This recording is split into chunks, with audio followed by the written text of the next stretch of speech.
recognizes the ranking member for opening statement. I yield to the ranking member for an opening statement. I yield back. Good morning, Madam Chair. Thank you, Madam Chairman. Distinguished gentlelady from California, Mary Bono. Gentlelady is recognized. Chair now recognizes The lady from California is recognized. I'm pleased to introduce Congresswoman Mary Bono, former U.S. Representative for California's Inland Empire and Desert Region from 1998 to 2013. Mr. Speaker, I yield myself such time as I may consume. Gentlelady is recognized. Welcome to another episode of Sagely Speaking. I'm your host, Mary Bono, and today I have a really special guest joining me. She is the First Lady of North Dakota, Katheryn Burgum, whose husband was sworn in as governor in 2016, and we all know who he is, Doug Burgum. But Katheryn I'm just so happy to have her here. She's just a powerhouse of a woman. She became First Lady on December 15th of 2016 when her husband was sworn in as the 33rd governor of North Dakota.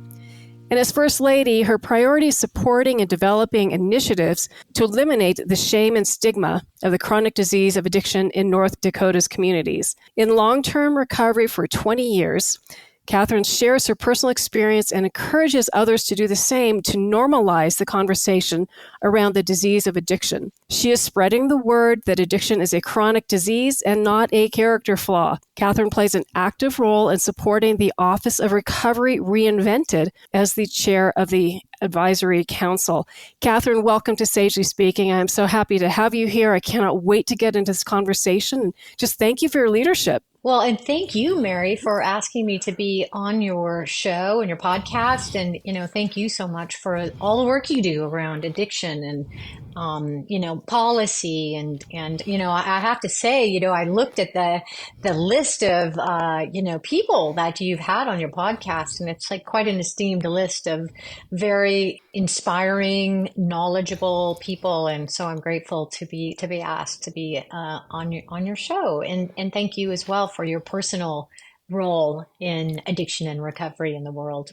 Well, thank you. I think something like you, there are things that we do and things that we are. And this is one of the things that I am. I keep trying to quit it. It's just quit needing to be an advocate for this topic. But it's deep in my soul. It's something that I've lived with and I care deeply about. And I think that our advocacy and our being open and honest about this can hopefully spare others pain and suffering. And so I continue to do it. So thank you for your kind words. And for what it's worth, we asked you to be on, I think even before our first show. I wanted you to come on so badly. I'd met your husband and he spoke so glowingly of your efforts. So thank you again for being here. But what is the Office of Recovery Reinvented? What do we need to reinvent? Yeah, right. Well, I'm so glad you asked because I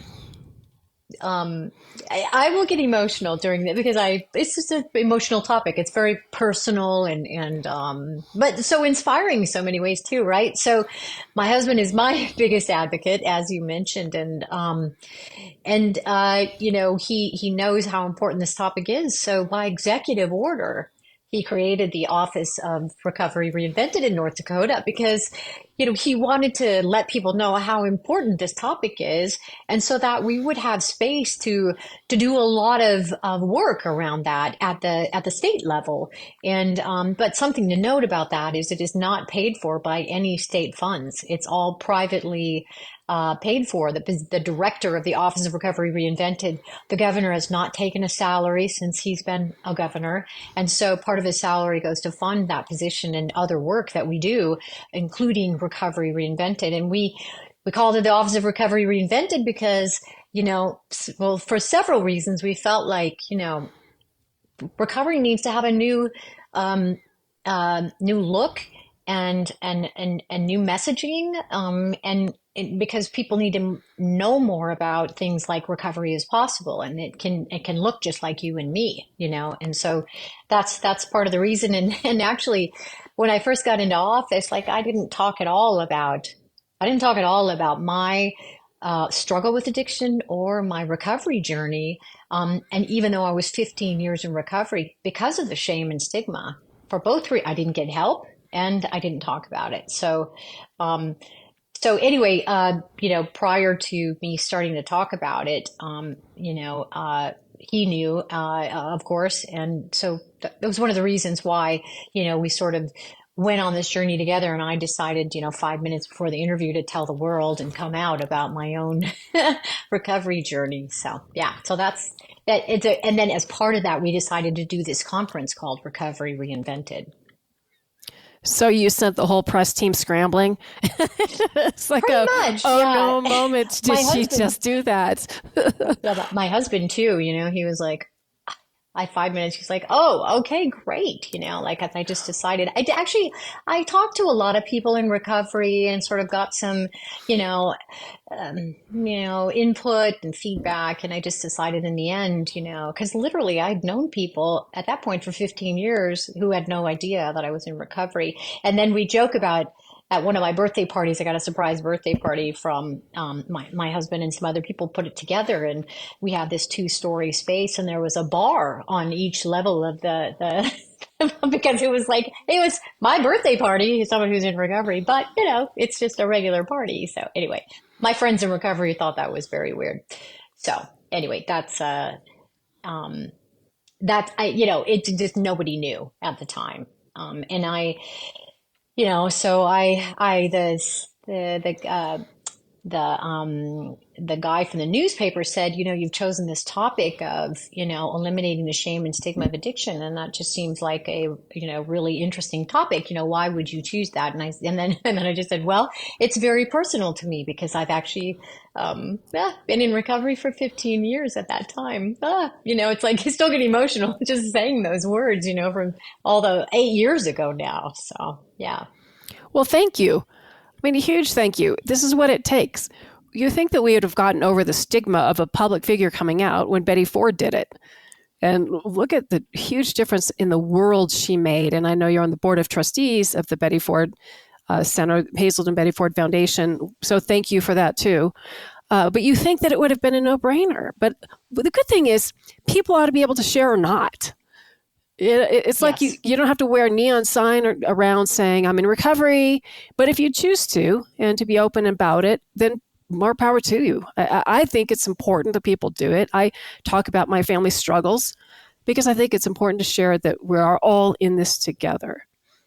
Yes, absolutely. And I think I just have so many, thoughts about why we are where we are, given that the American Medical Association declared addiction a disease back in the 50s. And then we had Betty Ford, this very public, and look where we are still with shame and stigma of addiction, all these years later. And, I really think that part of the reason we are where we are, there's a couple reasons. One is that addiction was not really embraced as a disease in healthcare. There's so much stigma still in healthcare. And how do I know that? Because I went to treatment at the Mayo Clinic, which is one of the top places in the world where you can get treated for things. But the treatment center was in the basement on the edge of campus, sort of like we have that, but we don't really want anyone to know, and then there's no wing at the Mayo Clinic. That's like the Katheryn Burgum, addiction, center for treatment or whatever, recovery, there's just no, and I also think that too, one of the reasons I think that HIV, there's a lot of negative consequences with HIV. It had a ton of stigma, but it was embraced as a disease from the moment. And so because it was in healthcare, I think that, there's just a lot less stigma even now. I mean, there's some, but, but then we also had a lot of very public people, that were supporting, eliminating the disease. And so, that helped. But we're doing a lot of work at Hazel and Betty Ford focusing on this topic in general, and we compare how much money and funding goes into the disease of addiction versus all these other categories of diseases that affect much less of the population, and it's just so underfunded in terms of advocacy and even research and that sort of thing. So anyway, I'm happy to be where I am as someone who can be a face and voice of recovery and really continue to work on changing some of these things. We'll continue our conversation with our guest in just a moment, but I'd like to take this time to thank my sponsors, Tamarack Resort in Idaho, America's only ski, golf, and lake resort. Escape the ordinary and embrace adventure at the breathtaking Tamarack Resort, nestled in the heart of Idaho. Whether you crave the rush of skiing down pristine slopes, shredding the trails on a mountain bike, perfecting your swing on their scenic golf course, or diving into thrilling lake activities, Tamarack has it all. Experience the ultimate outdoor getaway with endless opportunities for excitement and relaxation. Book your stay now and discover the wonders of this magnificent resort. Visit tamarackidaho.com. And now, back to my guest. Well, there stigma, to an extent, stigmatizing the first use of trying drugs, like don't do it, it's dumb, is maybe a useful tool.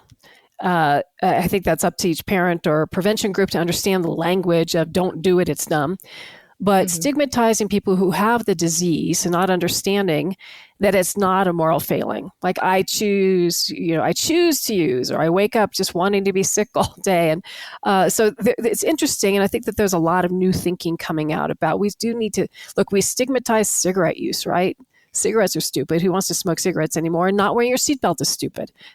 So there's some stigma against some things like that. That I think can be useful, but stigmatizing people who are in recovery or children who are struggling, whether it's any sort of mental health issue, behavioral health issue, or whether it's addiction. And so I think that the thinking is changing so dramatically and radically. But every once in a while, I'm going to talk to you about the presidential campaign, not the one that's happening, but what should be happening. And that is a conversation about these issues. Your Recovery Reinvented. Do we do enough on the national level? And look, I've got great friends. I know you work with ONDCP, and so great friends there. But the campaign trail itself, the presidential campaign trail, is a perfect opportunity because everybody in America is feeling this pain one way or another. If it's not you or your family, it's 3 degrees of separation, and somebody who's a walking wounded person who's dealing with this disease. How big an issue should this be? What's your opinion on that? Before I give you my opinion. Yeah. Right. Well, it should be a very big issue because you're right. Who is not affected? Every time I speak to someone, I'm like, how many of you know someone or connected to someone, and everybody raises their hand. When we were actually in the presidential race, I introduced my husband at every event we went to. And I started by saying, hey, I'm in recovery, and this is why it's an important topic. And and let me introduce you to this guy who also believes it's a really important topic and has made it a benchmark of his governorship to really create, more opportunities for behavioral health in general in terms of financing and focus and messaging and that sort of thing. So we focused a lot on it. I think that, there's a lot of discussion about how much is coming into the country and how, so it's like, yeah, okay, we're all aware of that, but, what are we going to do about it? And, I think first of all, we have to stop it from coming into the country, of course. The other thing that is really hard about these, about synthetic meth and synthetic fentanyl is that you maybe have heard this too, but that it so significantly changes a brain for a person that there literally is no opportunity for intervention unless someone is arrested and becomes into the criminal justice system. And so I believe that, we have to change. This could be a great message and something we could be talked about on the campaign trail too, that we've got to change our criminal justice systems into recovery centers because it is sometimes the only opportunity you have to get people sober and get them to a place where they can actually think about, when you're in jail waiting to do this or, in prison waiting to get out. So, I think I have a lot of ideas about how to, that's one of the reasons why I'm grateful to be in this world of, politics, because I'll have to tell you, I was literally the accidental first lady because it was never on my horizon to do any of this. but because of the experience I have, and that each state is doing such amazing things in their own state, there are a lot of things that we could do to fill some of these gaps and help improve the opportunity to be in recovery. Things like in our state, we do this, we have this thing called peer support specialists, and people who may be familiar with the AA program can think of it as someone who's like a sponsor. And these are people with lived experience. They almost all have felonies who help people that either are getting out of the criminal justice system, getting out of treatment centers. They help people find a place to live, find a job, get a driver's license, help them with the social determinants of health. In North Dakota, we pay those people. It's a career opportunity for them. We have money and, through our we've got a great legislature that decided to fund this in our state. And it's really working. It's helping to prevent recidivism. But this also gives, Doug and I talk about the legal discrimination against felons in America because they can't get a job. They can't find a place to live. You can't get a loan. It's legal discrimination. And so, this is an opportunity for people to have careers. Because they can get paid. Now they can get paid through insurance. But I think there's, so I'm focusing a little bit more on the recovery side of things. We have to stop the flow of drugs into our country. But I think there's a lot of opportunities to help people to find recovery and be more. Hazel and Betty Ford has a recovery coach program after you're done, if you're out of treatment or sober living. So, but yes, this could be a much bigger conversation on the campaign trail. And if I can help with that conversation, I'm going to do the best I can. Oh, you're going to be a great spokesperson for it, no doubt. But you look at states like Oregon and to some extent California, and the failures they've had and the changes they're trying to make to sort of course correct here and fix when the pendulum has swung too far one way. So there's a lot of learned experience here and on things to try and things that aren't working. The unfortunate thing is every day that we waste, we lose people. And there's two sort of trajectories here of the disease of addiction. Of course, there are people who enter into long-term use, whether it's through medical, opioids, or whether it's through, alcohol, whatever their pathway into it is. But the scary thing is, and you've brought it up a couple of times, is fentanyl and the border, is that children no longer have the luxury of experimenting and pushing the boundaries. That's what you do as a young teenager. That's what we're pre-wired to push our boundaries and push our parents' boundaries. Unfortunately, drug use falls into that. But kids no longer have the luxury of screwing up even once. Yes. So it's a whole nother side of this again. It should be all hands on deck. Something that's frustrating me, I saw on YouTube a talk show host criticizing cities who decide to spend some of the state opioid response dollars or the settlement dollars on police cars, because they're saying that's not helping get people into treatment or recovery. But this is that war on it. War on drugs, they say that's failed lexicon. But the truth is, how do we stop the fentanyl from getting to our kids in the first place? So that's where we do need to back law enforcement and continue to back them, because we need to prevent those dangerous poisons from getting to our kids. Mm-hmm. There's no luxury. There's no time. There's no time to make a mistake or have an oops. Absolutely. There were so many parents that we met on the campaign trail after. They would come up to us afterward and they would say, I just lost a son or daughter, took one Adderall, ordered one Adderall pill from somewhere, got it from somewhere, and, it was laced with fentanyl. And so, yes, it is important to have, but I think sometimes the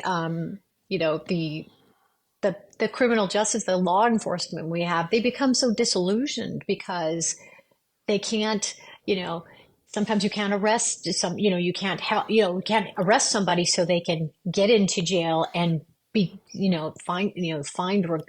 become sober and whatever, and so they just, it's sort of, they're on the front lines and they just really become, almost EMTs. They're doing Narcan, all the time. And so, but I know that, defunding our police is not helping at all, I don't think. And the other thing that I think is, probably going to be sort of controversial, but I'm on the board of Hazel and Betty Ford, and we treat young people. We treat, we have a youth treatment center that, actually sort of young adult goes up to age 21. And the most the people that come in the most, the young people that come into that system are there because of a psychosis from marijuana.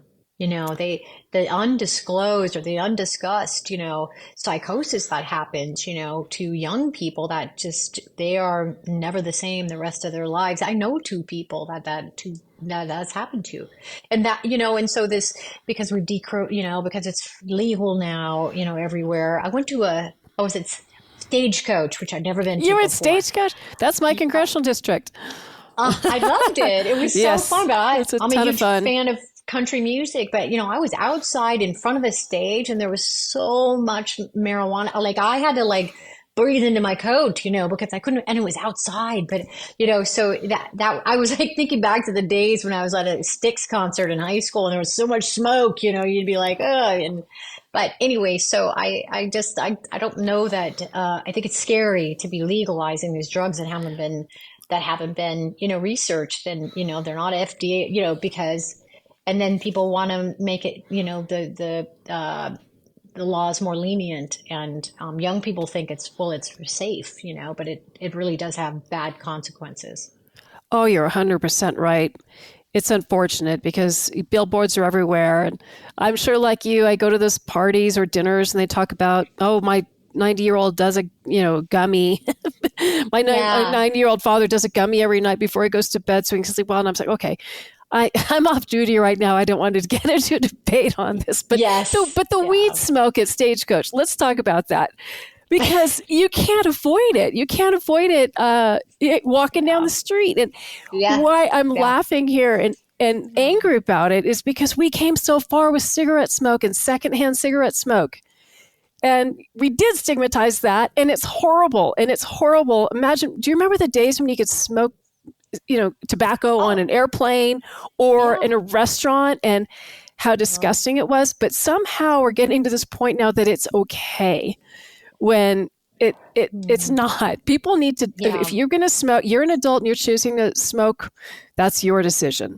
But for you not to think about the secondhand smoke and how stinky it is for everybody around you, it's just rude. People need I travel all the time, and the rental cars, they don't smell like cigarette smoke anymore. They smell like weed, and so or marijuana. Anyway, so it's just, I'm like, I was like, well, hey, if you're going to why doesn't everybody just have a gummy at the, concerts instead of, breathing it right in my face, anyway, blowing it in my face. But anyway, but it's, it's like, I'm not saying, it doesn't, it's helpful for healthcare. There certainly are some benefits, but, there's not enough. I think for young people, especially, it's just very, very dangerous. So.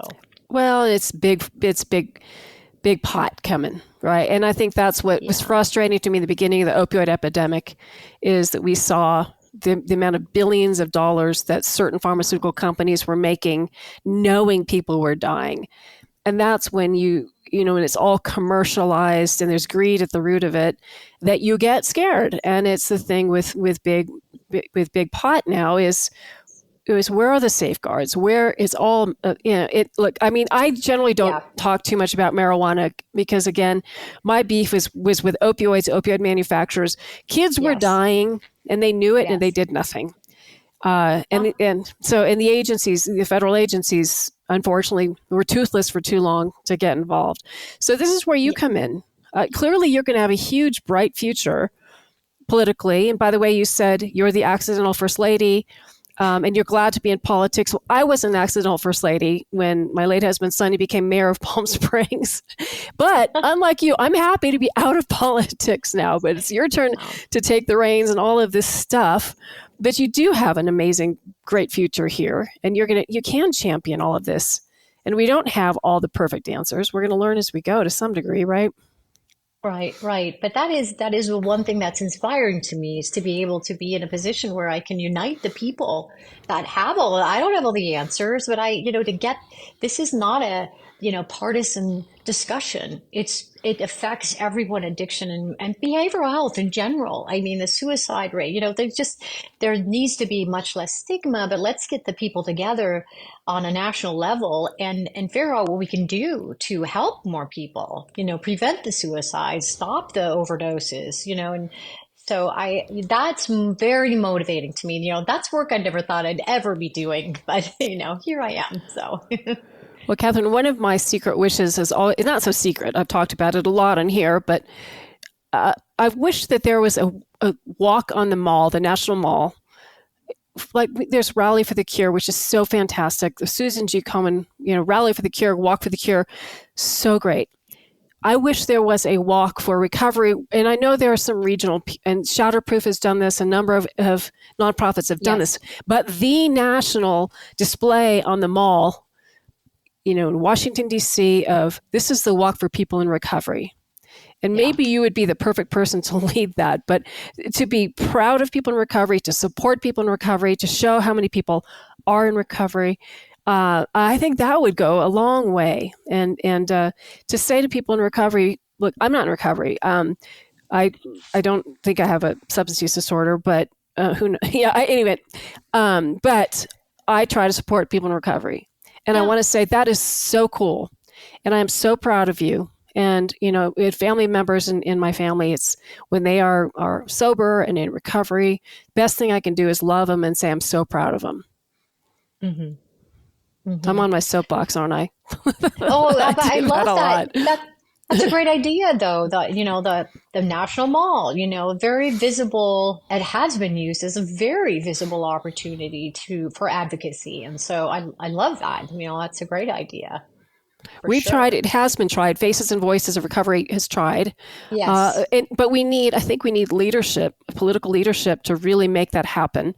But I do believe it could be helpful. And again, I just want to applaud you. And again, this is a podcast, so people are hearing us more than seeing us. They might see some clips of us talking. But I think you are just a great spokesman on this and a fantastic First Lady. And I just appreciate your willingness to come out and your courage again. And I keep saying that over and over and over, but I really, really, from the bottom of my heart, thank you. And I think it's going to make a huge difference.